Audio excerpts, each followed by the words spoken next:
Buenas noches para todos. ¿Cómo están? ¿Bendecidos? ¿Y listos y dispuestos a recibir bendiciones? ¿Trajeron en qué llevar que hoy el Señor prepara un banquete especial para todos nosotros? ¿Ah? Bueno, de una, me hacen el favor y busquen el Deuteronomio capítulo 6, versículo 20. Vamos a empezar por allí. Deuteronomio, el Deuteronomio o segunda ley, Deuteronomos, segunda ley, es el quinto de los libros de la Sagrada Escritura, el cierre de la Torá o Pentateuco, nombre en griego, Pentateucos, los 5 libros que se metían en el estudio. Pero usted recuerde que Torá, más que ley, lo que significa es la instrucción, la enseñanza que el Padre de misericordia quiere hacernos para vivir feliz. ¿Qué es lo que es la Torá? ¿Qué es lo que es la Torá?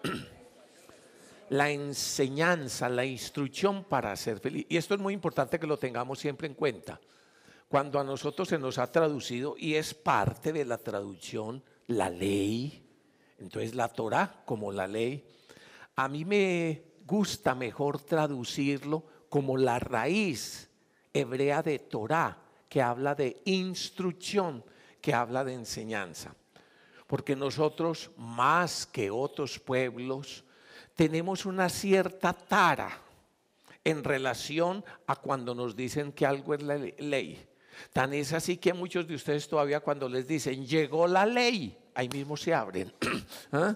Yo no sé por qué, pero de alguna forma la ley siempre implica es un carácter coercitivo, normativo, que la gente lo lee como que restringe la libertad, como que no deja actuar como libre, espontáneamente, cuando significa todo lo contrario, cuando precisamente es la instrucción para vivir feliz, la instrucción para aprovechar nuestra libertad.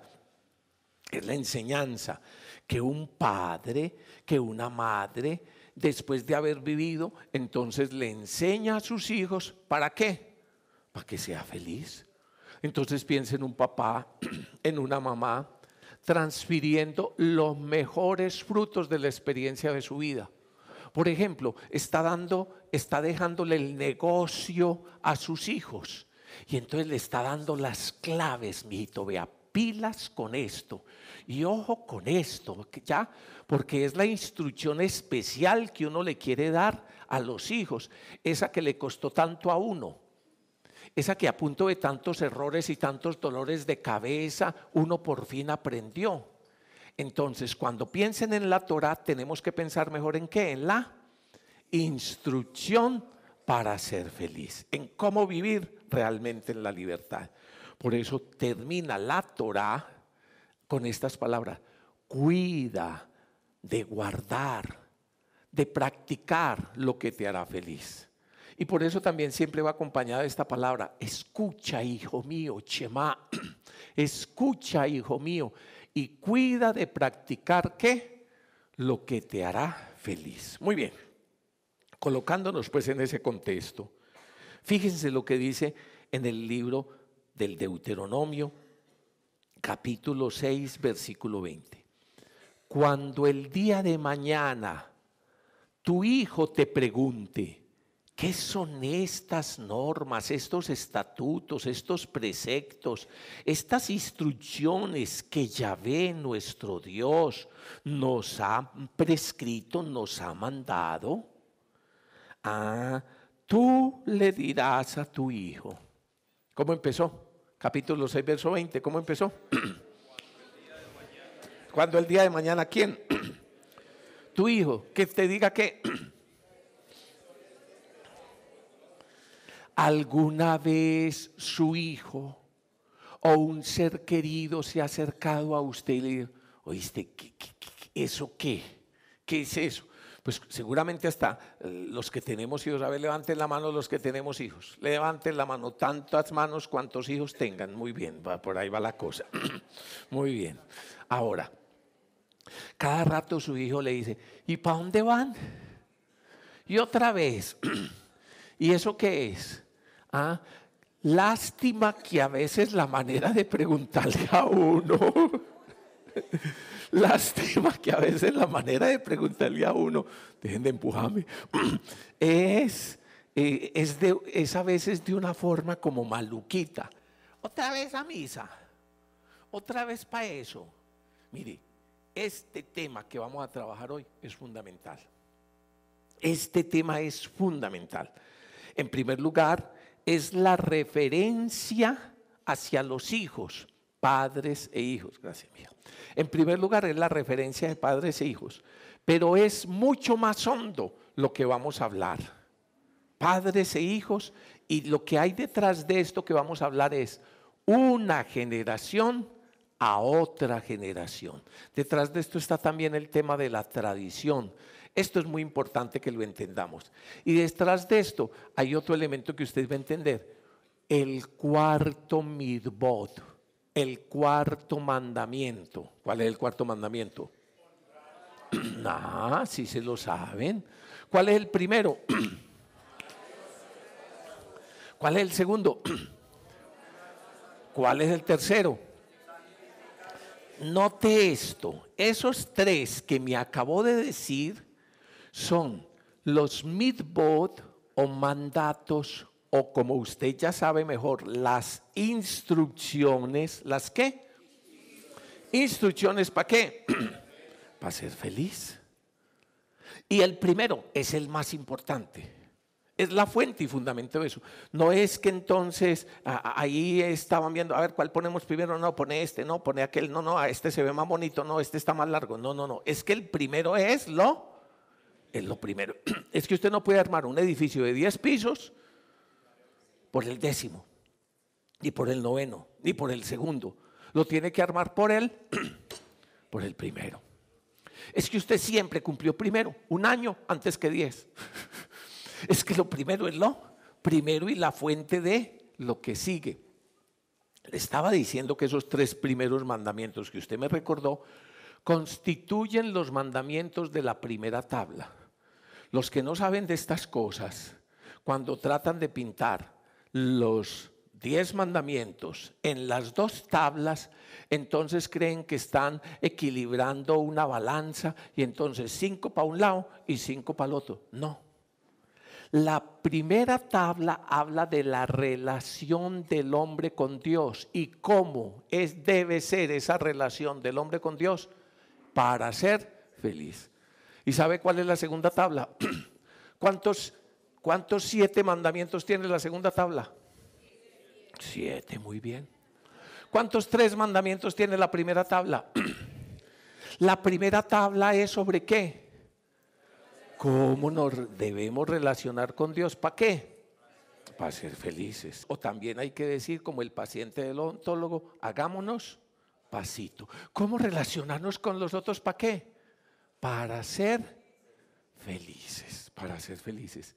Y a mí me impacta, y no es gratuito, que así como el primero es lo primero y lo más importante, y del primero se derivan los otros 2 y todos los demás, así, el cuarto es cuarto, porque es de lo más importante de la segunda tabla.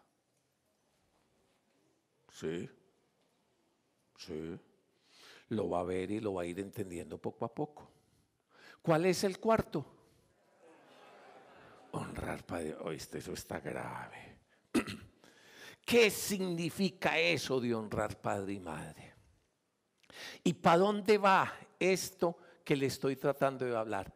Es la relación absolutamente necesaria que tiene esta manera de ser humana con nuestros antepasados, con nuestros padres. Cuando digo con nuestros padres, digo en primer lugar y necesariamente que usted y yo, querámoslo o no, hemos venido a la vida necesariamente a través de un esperma y de un óvulo. Eso significa de un papá y de una mamá. Entonces, cuando la ideología de género, cuando las ideologías erráticas y manipuladoras de la vida, entonces pretenden decir, no, es que eso es la misma vaina, eso es hombre con hombre, mujer con mujer, todos contra todos, hágale como pueda, no sé qué tal cosa. No, es simplemente un dato de realidad de naturaleza. No es ni siquiera un dato religioso. Escúcheme bien, no es un dato religioso. No es que usted sea creyente o no sea creyente, que sea católico o no sea católico, que sea creyente o no. Es un dato de biología. Es que simplemente decir ser humano es la mezcla y la unión de un esperma y un óvulo, y eso es lo que se llama hombre y hembra, varón y varona, hombre y mujer. ¿Me sigue? Pero bien, cuando entonces detrás les digo que está el cuarto mandamiento, no es solo, y el primer dato, de que usted y yo, querámoslo o no, hayamos conocido a nuestro papá o no, que haya muerto nuestra madre pronto o no, el tipo de relación que sea, siempre y necesariamente, querámoslo o no, somos deudores de esta realidad que somos a través de nuestros padres. Somos deudores. ¿Cómo así que somos deudores? No es posible explicarnos genéticamente. No es posible explicar tantas cosas de cada uno de nosotros si no es precisamente en relación con nuestros padres. ¿Qué le gustó? Muy bien. ¿Qué le fue muy bien? Muy bien. ¿Qué no le fue bien? No le voy a decir que chupe por bobo porque usted no tuvo la culpa. Pero es un dato de realidad. ¿Hasta ahí me hago entender? Pero no solo en cuanto al esperma y el óvulo, el papá y la mamá, sino en cuanto a la cultura, en cuanto a las pasadas generaciones. Uno de los títulos que cuando yo le fui descubriendo el saborcito me gustó mucho, y me gustó por contraste, ya lo van a ver, es el Dios de nuestros padres. ¿Cuál? Yo he sido más bien jodidito, todavía se nota. No solo revolucionario, sino cuasi anarquista. Bueno, era en aquellos tiempos mozos. No solo revolucionario, sino cuasi anarquista. Y entonces, ese proceso de adolescencia del ser humano, ¿aquí hay algún adolescente? ¿Todos están ya completos o alguno adolece todavía de algo? Bueno, ese proceso de autonomía, ¿de qué? Autónomos. ¿Qué es lo que es nomos? Ley, norma. Eso de ser norma, ley, propias decisiones, eso es complicadito. Y entonces mientras uno va creciendo como crece, hemos visto por imágenes, por modelos, viendo al papá y la mamá, los psicólogos estudiaban, seguramente todavía Lacan le trabajó mucho a eso, a que las primeras reacciones y cuestiones que se forman en uno es por las presencias y ausencias de la madre y es por una serie de cuestiones allí. Entonces necesariamente uno va creciendo conforme a esos modelos. Y entonces al ir tomando esos modelos del papá, de la mamá, y donde uno se va cultivando, va formando, pues de un lado no solo este engranaje biológico que recibimos del papá y la mamá, sino toda esta humanidad, toda esta manera de ser humana, el lenguaje, la manera de vestir, la manera de hablar, el aparato educativo, el aparato económico, todo eso, uno se va metiendo en todo eso. Pero en ese proceso de uno ser, uno llega a un momento en que empieza a pelear contra el referente o contra lo que le dio la vida para ver si así uno separándose de él logra su propia ¿qué? Autonomía. Usted no se ponga triste cuando sus hijos en determinada etapa, todo lo que ustedes les diga que sí, ellos le van a decir no. Que sí, que no, que sí, que no, que sí, que sí, que no, que sí. ¿Por qué? Porque sí. ¿Cómo que porque sí? Entonces, ¿por qué no? Bueno, y usted va a ver que hay una etapa en la vida en que están buscando su ¿qué? Su autonomía. Y lo expresan en distintas formas. Y lo expresan en distintas formas.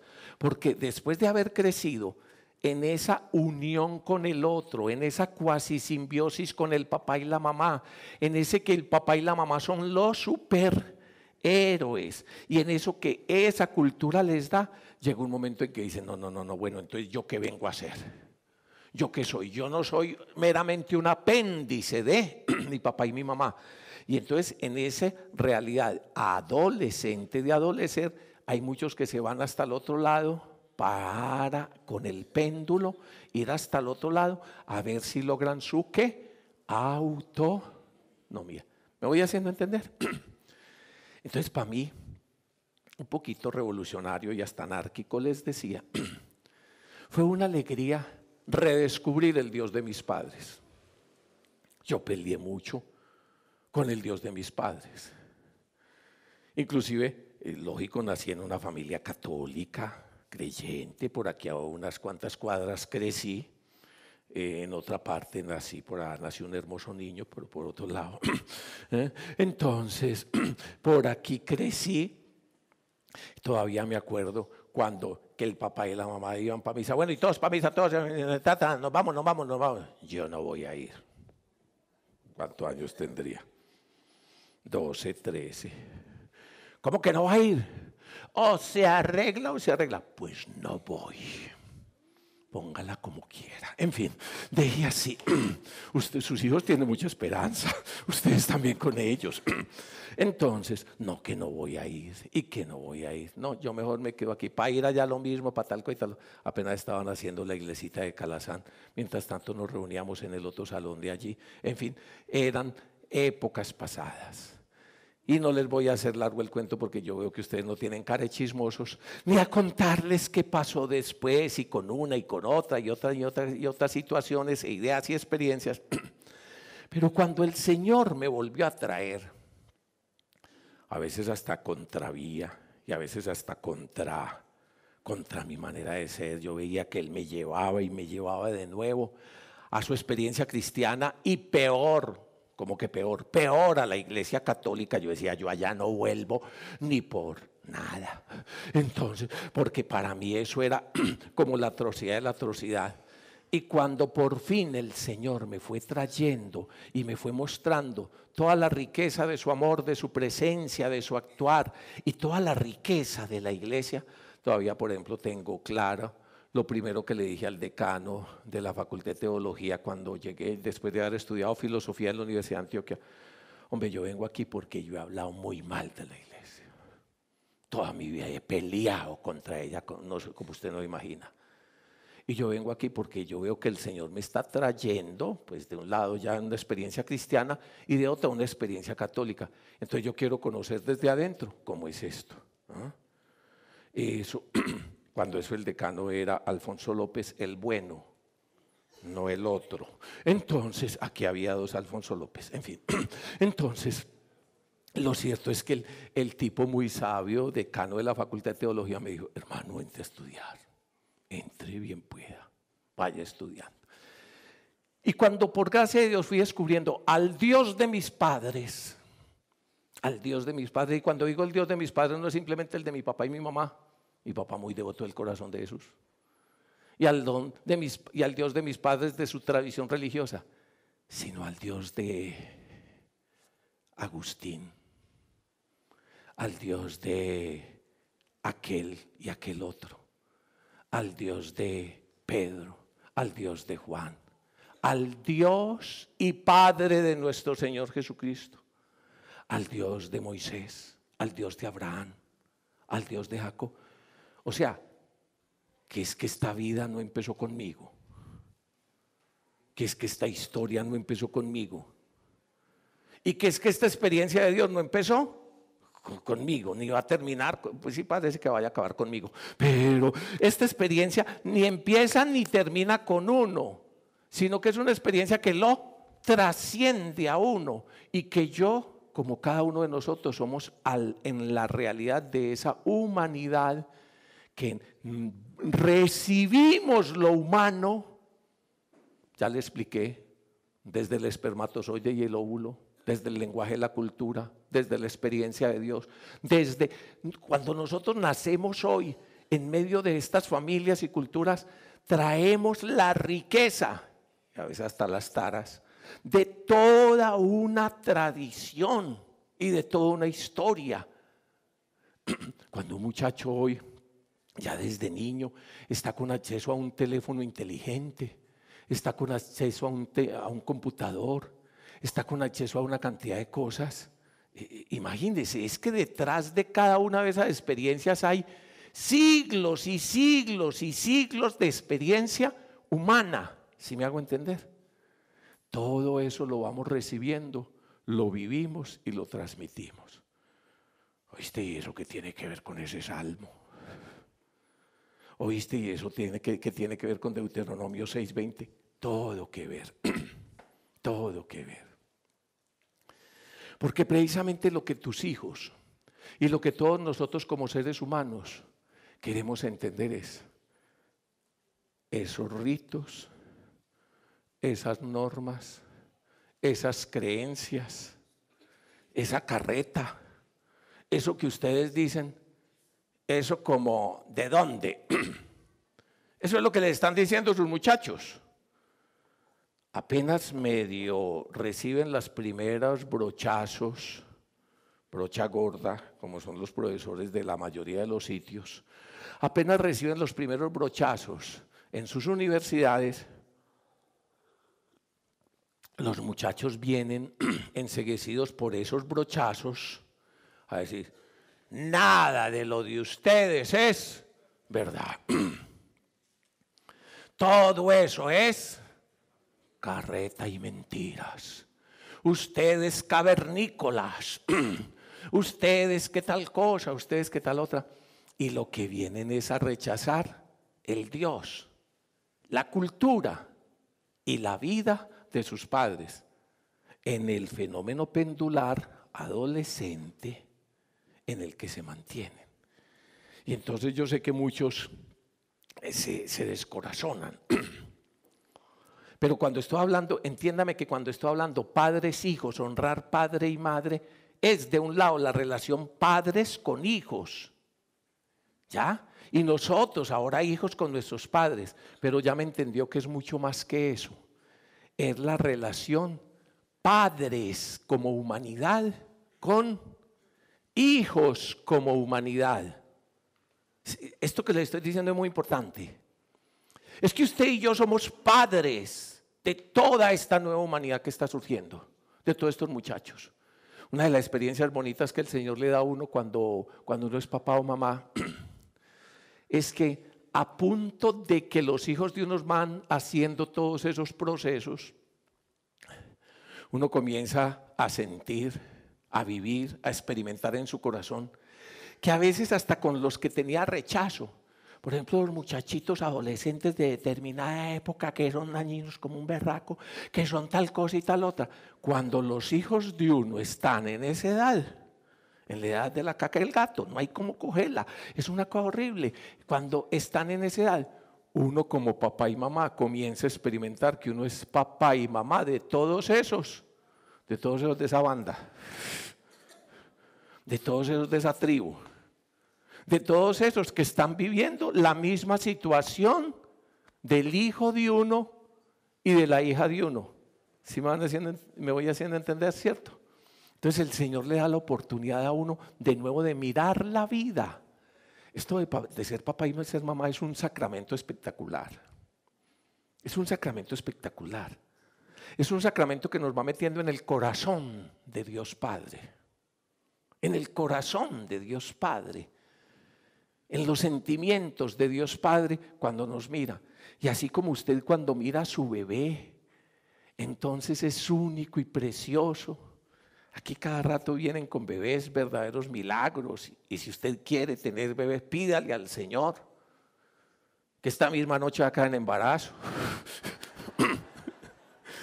que si usted quiere tener bebé, pídale al Señor de la vida, ¿ya? Y entonces aquí vienen a traerlos cada rato y verdaderos milagros, como muchas veces han comentado. Y uno viene orgulloso de su bebé, ¿ya? Ustedes saben que los bebés al principio son bebés. Están todavía arrugaditos y con tal cosa, pero uno los ve preciosos y llegan aquí como un trofeo, como muy bien decía el Papa Francisco, que fue una de las cosas que más lo admiró cuando pasó por Colombia, distinto a tantos otros sitios que ya no tienen sensibilidad ante la vida, ¿ya? Y entonces él salió admirado de que aquí los hijos son el motivo del orgullo del papá y la mamá, que se los ponían, que se los mostraban como su más grande orgullo. Claro, eso es lo que Dios hace. Este es mi hijo amado en quien me complazco.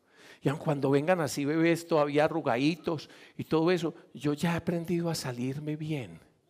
Entonces le dicen a uno, tan bello, ¿cierto? Para no decir mentiras, yo digo, igualito al papá, igualito a la mamá. En fin, deje así. Pero a lo que vinimos hoy,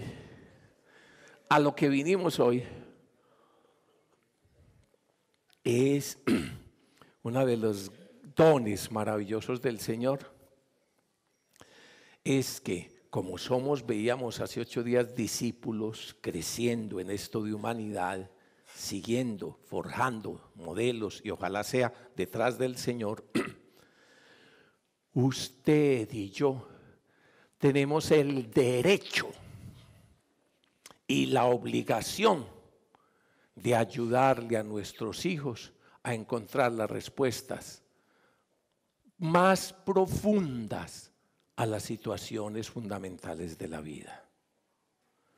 Cuando el día de mañana tu hijo te pregunte, ¿qué es lo que te pregunta? Todo. Hay cosas que no le preguntan, porque se van alimentando uno de ellas. Y entonces el tipo de comida, el tipo de vestir, el tipo de quehacer económico, el tipo de un montón de cosas.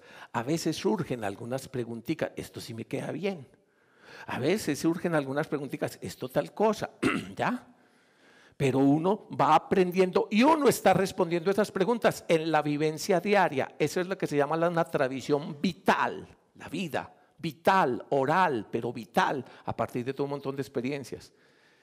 Pero hay cosas en que los hijos comienzan a preguntar, a veces con palabras claras y explícitas, a veces encerrándose en el cuarto, a veces con sus silencios y otras veces con sus enfermedades, con su depresión, con su anorexia, con su bulimia, con sus comportamientos erráticos, con su buscar en la banda de tal, con buscar su identidad, su autonomía en unas determinadas formas, tantas veces autodestructivas. Te está preguntando, tienes que darle razón de la vida.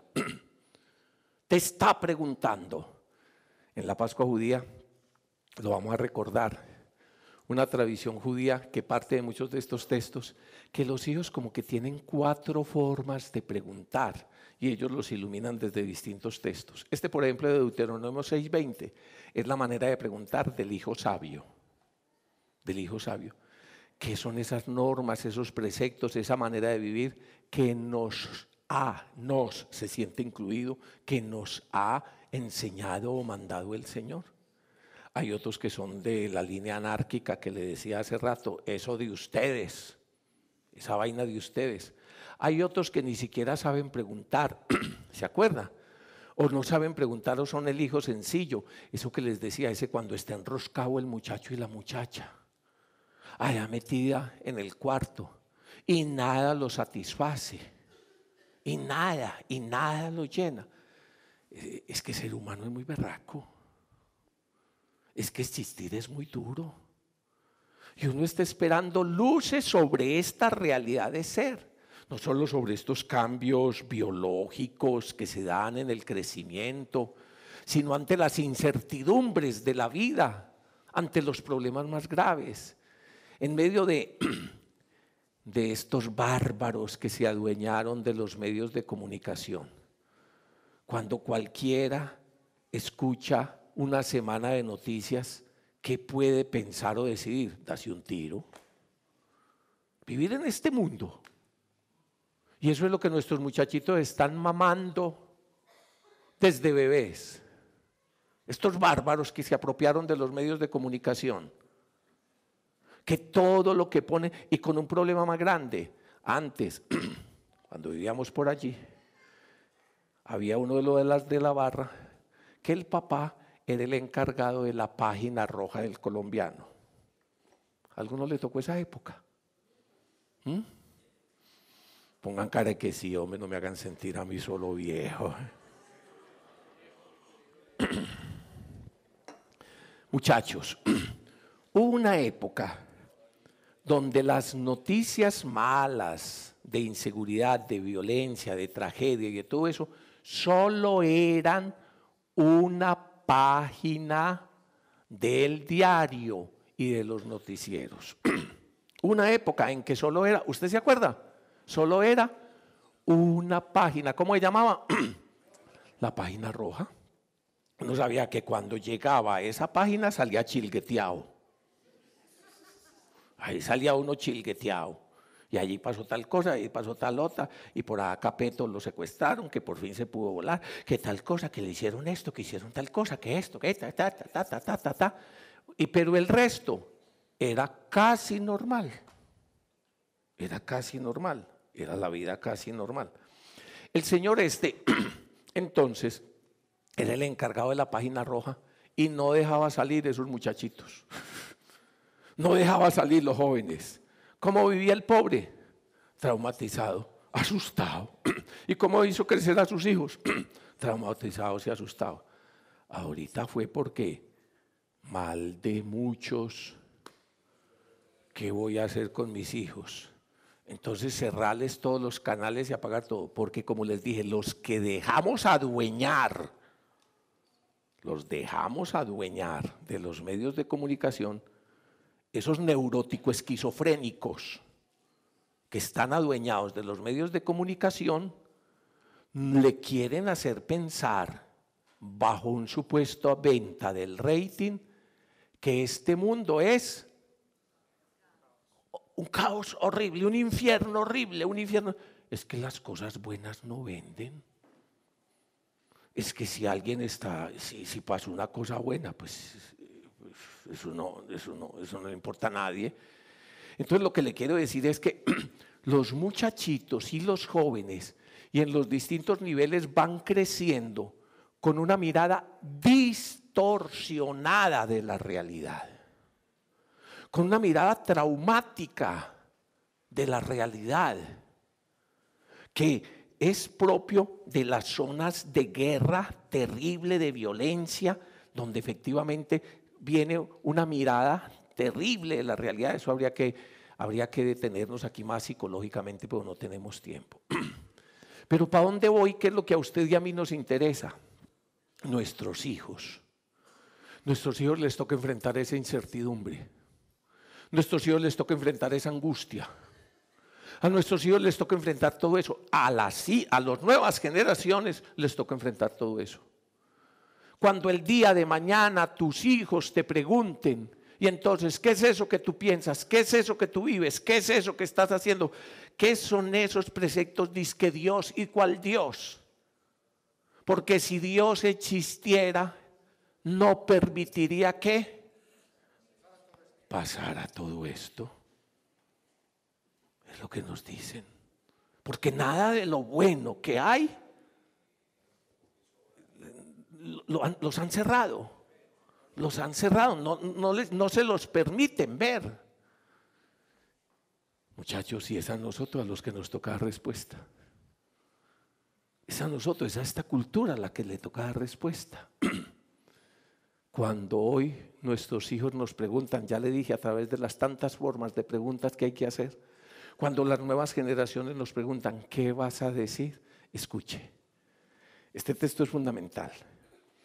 Esto es lo que se llama en teología credo histórico de Israel.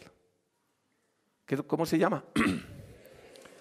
Este es uno de los textos puestos por escrito más antiguo que hay en la Sagrada Escritura.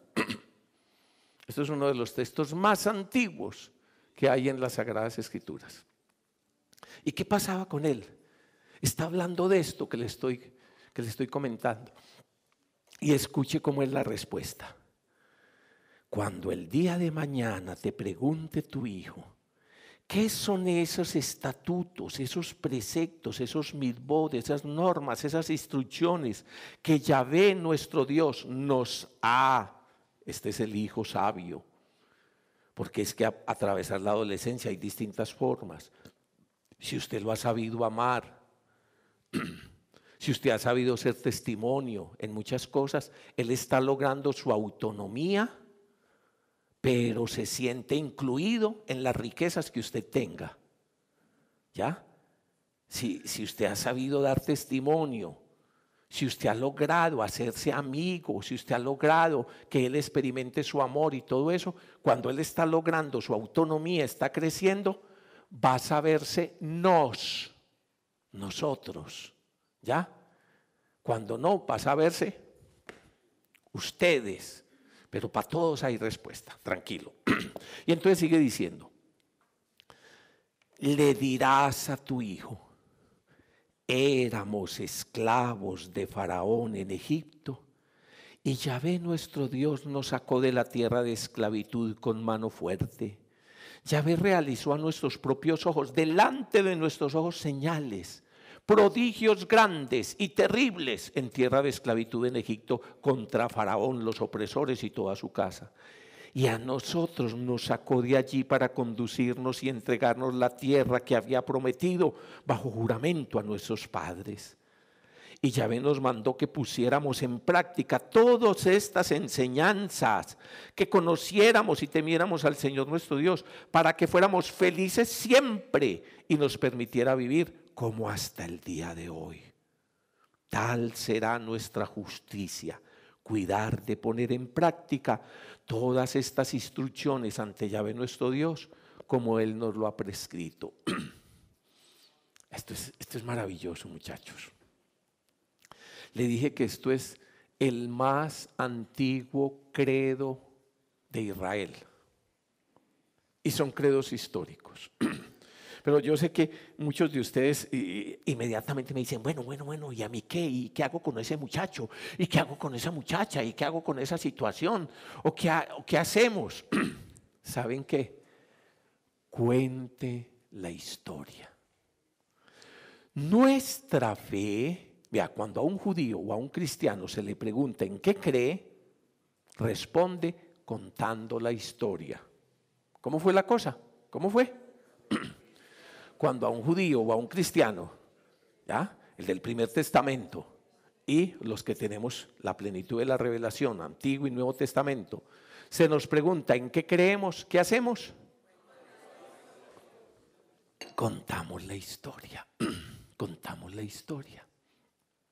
Esto es fundamental. La vida, este tejido de la vida que se va desarrollando en lo que llamamos la historia, este tejido de la vida que se va desarrollando en la historia, el Dios verdadero actúa es en la vida, actúa es en la historia. Las Sagradas Escrituras son la historia del actuar de Dios. Historia del actuar de Dios desde el principio de sus obras, la creación, historia del actuar de Dios a lo largo de toda esa historia humana, historia del actuar de Dios aún a pesar de nuestras malas decisiones como persona, como pueblo y todo eso, es la historia del actuar de Dios. Sus hijos, aun cuando los impacten doctrinas y teorías, saben que lo que más valor tiene es la vida, la vida. Sus hijos, aun cuando los impacten carretas y todo eso, y nosotros tenemos que saber que el cristianismo no es una doctrina, no es una carreta ideológica, no es un montón de dogmas, no es ni siquiera una moral. El cristianismo es el encuentro en la vida, en la historia, con el que es la vida, con el Señor de la vida, con Jesucristo, que cambia lo único importante, la vida, el ser, la vida. Y por eso es lo que ocurre en la vida. Cuando usted se pone a hablar de doctrinas con su hijo o de leyes y moralismos con su hijo, ahí me tiene asustado. El 90 y pico % de predicaciones que oigo son moralismos. Algún día hablamos de eso. El 90 y pico % de predicaciones que oigo son moralismos. Distinto del Evangelio. Tan distinto del Evangelio, alguna vez hablamos de eso. Pero fíjese, cuando usted se pone con su hijo a moralismos, es que tienes que hacer esto, no puedes hacer esto, es que hace esto, es que no hagas esto. Con normatividades o con doctrinas, inmediatamente usted se pone en el campo de una pelea que va a perder. Se pone en el campo de una pelea que sin duda va a perder. Pues eso cree usted, don Dinosaurio, porque según mi profe, y según el último informe, y según tal cosa, entonces ya es tal esta otra cosa. No, que entonces que por la norma, que por la moral. Absolutamente la han relativizado. Cuando tu hijo te pregunte, ¿qué es lo que vas a hacer? Contarle la historia, contarle la vida, contarle las actuaciones del Señor. Y tú le vas a empezar a decir, es que cuando yo era esclavo en Egipto, pues que yo no estuve esclavo en Egipto, pero usted sí sabe cuál es su Egipto. Usted sí sabe cuál fue su faraón. Usted sí sabe qué le pasó cuando estaba en el alcohol. Usted sí sabe qué le pasó cuando estaba en negocios que no son. O usted sí sabe qué le pasó cuando estaba allá esclavizado de una cantidad de situaciones que no le permitían ser libres. Y puede sumar a eso las otras esclavitudes hacia atrás de generaciones y generaciones. Pero ojalá le cuentes las suyas. Lo que pasaba cuando usted estaba esclavo en Egipto y cómo el Señor hizo Pascua, pasó por mi vida y me salvó y me liberó. Puede ser que su hijo no lo acepte, pero es que no es un terreno de discusión, sino que es un terreno de cómo se transfiere la vida y la historia. Y a él le va a quedar la semillita.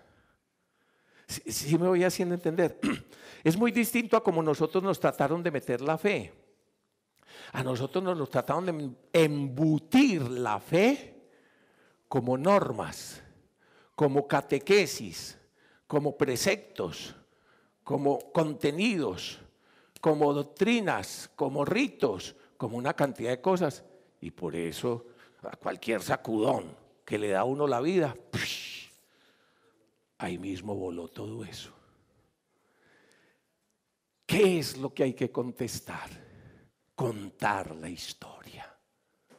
Contar cómo el Dios de la vida actuó en la vida, ha actuado en mi vida, ha actuado en mi vida. Mire, cuando usted comienza a contar la historia, los hijos saben que la historia les pertenece. La historia de sus padres les pertenece.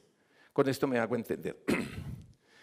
Miren, en esta calle nos conocimos su mamá y yo. En esta calle nos conocimos. En esta casa vivíamos cuando ustedes eran niños.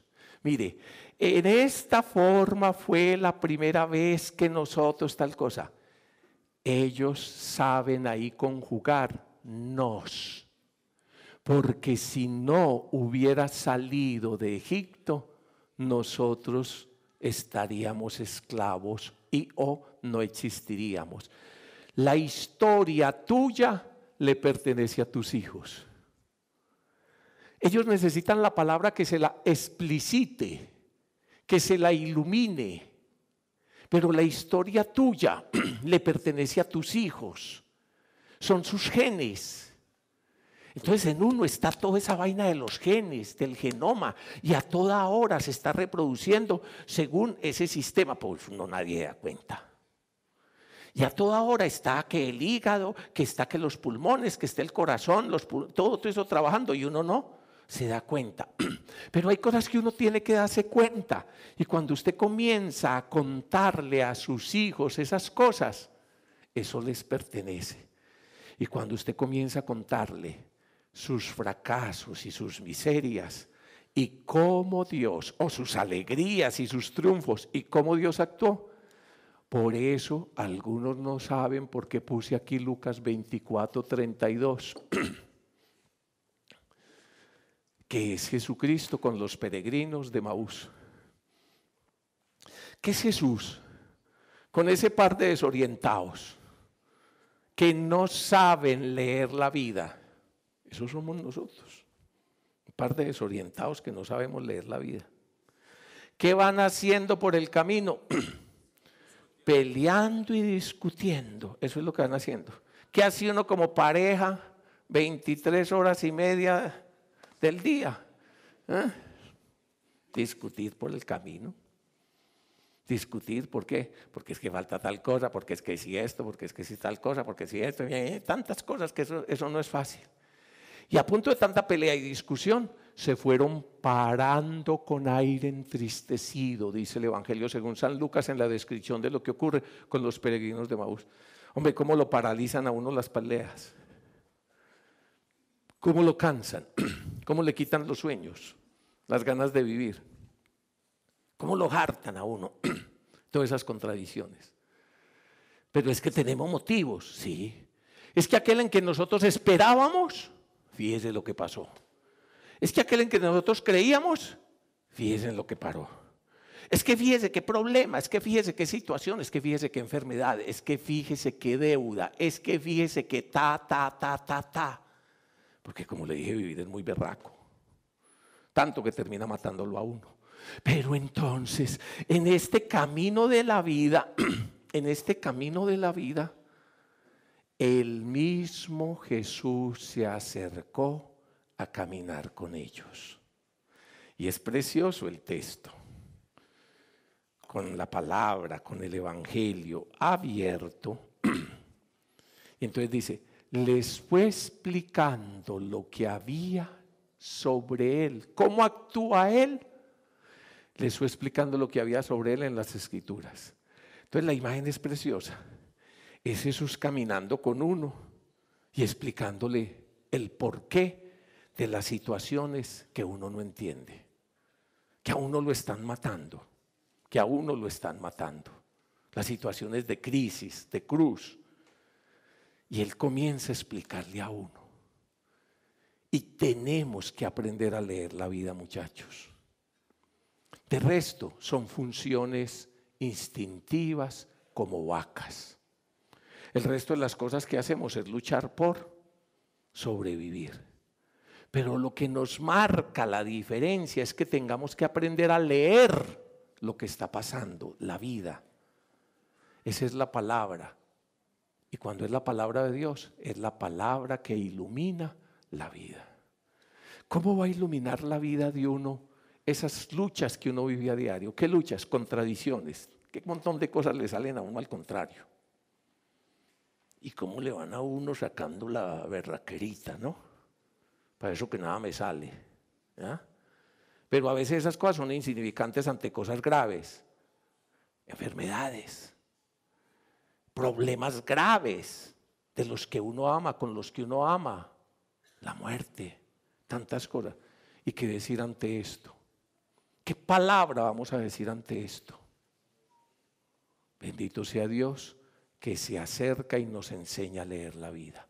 Y que no es solo a nosotros, sino que nos enseña a leer toda una historia. Toda una historia. Lo que pasó con Abraham, lo que pasó con Moisés, lo que pasó con Isaac, lo que pasó con tal cosa. O sea, lo que ha pasado a lo largo de la historia, que quiere que aprendamos a leerla. Y que nuestros hijos necesitan aprender fundamentalmente eso. Esto no lo enseñan en la universidad, porque tampoco lo saben. Eso no lo enseñan en las ingenierías. Tratan de ser ingeniosos y que bueno, ni siquiera le enseñan a hacer plata. Ni siquiera le enseñan a tener trabajo. Bueno, pero deje así que con ustedes hablamos otro día.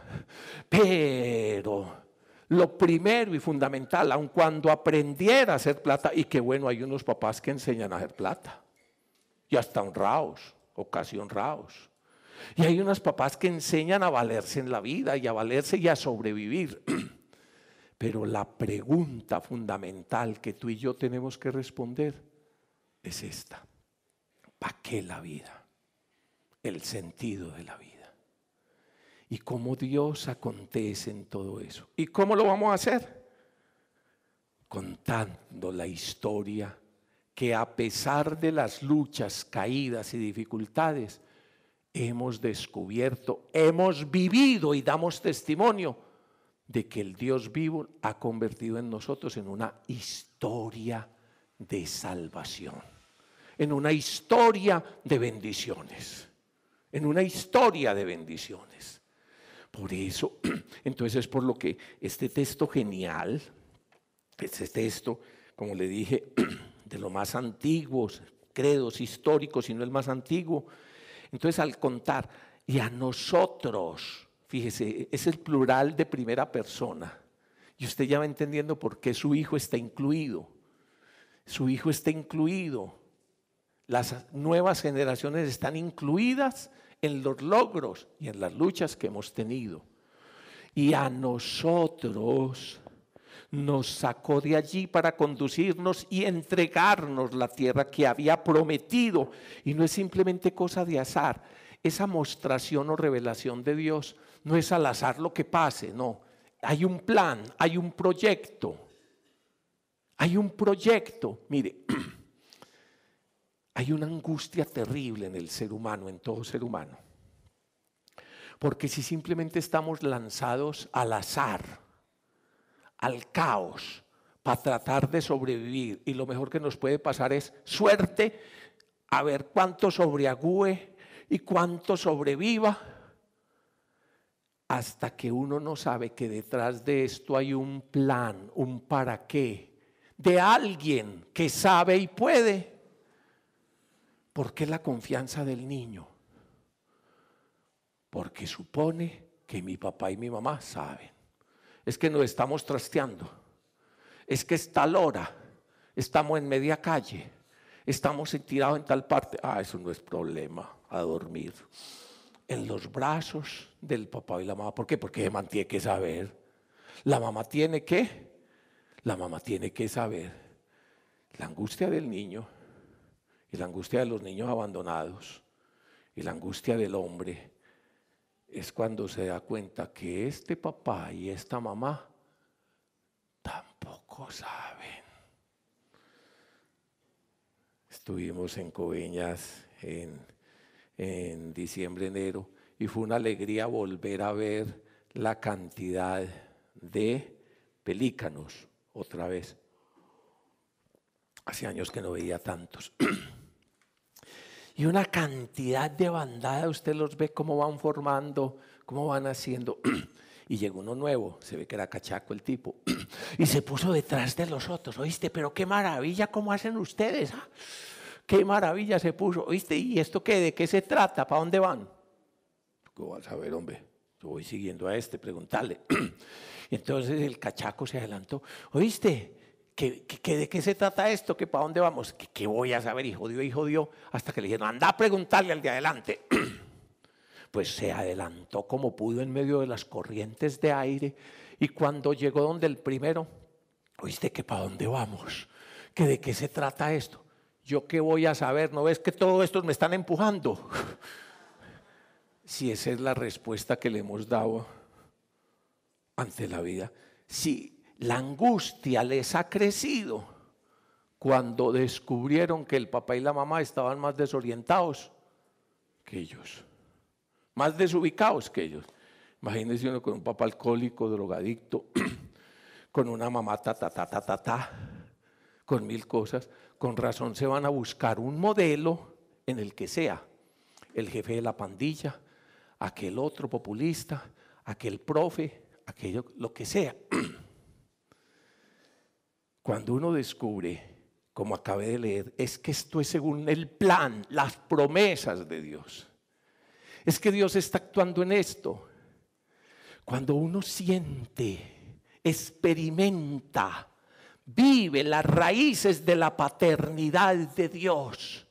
Y cuando va conociendo el sentido y el para qué de la vida y cómo en todas las cosas interviene Dios para nuestro bien y cómo tiene un plan y un proyecto que está realizando a pesar de,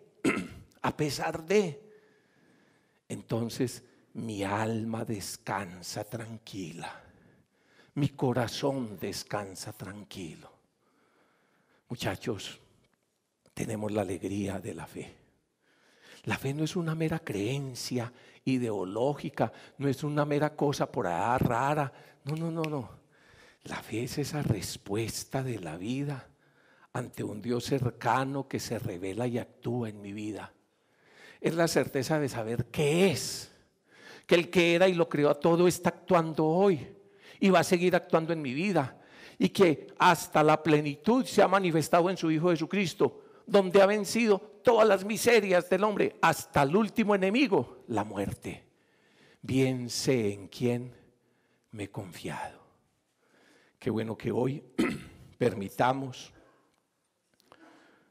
o tratemos de ser al menos un poquito conscientes de que el mismo Jesús se está acercando a tu vida y está sanando tus heridas. Es que uno está herido es de esto. Uno está herido es de no entender. Todavía cuando le toca hacer a uno un esfuerzo y sabe el para qué y sabe hacia dónde voy y sabe cómo es la cosa, pues que pongan esa inyección hasta que abran, ¿ya? Hasta que venga la cirugía, hasta que pase el esfuerzo que haya que hacer, porque uno sabe que hay un sentido y un para qué. Pero cuando no hay un para qué, cuando Dios no existe, todas las cosas son ok y estamos jodidos. Y nuestros hijos necesitan piso, y nuestros hijos necesitan volver a soñar y volver a tener esperanza. A partir de papás y mamás, que volvamos a escuchar al Maestro que se acerca a nuestro lado, Jesús, hace camino con nosotros, camino de amor, salvación y transformación, y nos lo va explicando qué es lo que está haciendo en las Sagradas Escrituras. Cuando el día de mañana tu hijo te pregunte, tú vas a ir teniendo respuesta. Cuéntale lo que el Señor estaba haciendo contigo. Y has de saber que eso es como una semilla que va a ir creciendo en él, que va a ir creciendo. Téngale paciencia y vaya regándolo.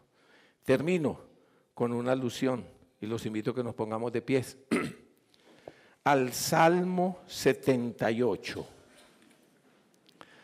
que iniciamos, como recuerdan, en la oración primera. Muchos textos en la Sagrada Escritura hablan de esto que les estoy conversando, por la radical importancia que tiene. Le dije que es el primero de los mandamientos de la segunda tabla, el más importante de los mandamientos de la segunda tabla. ¿Por qué? Porque si la relación, el regalo que Dios le dio a los padres no pasa a los hijos, se rompe la promesa y se rompe la historia.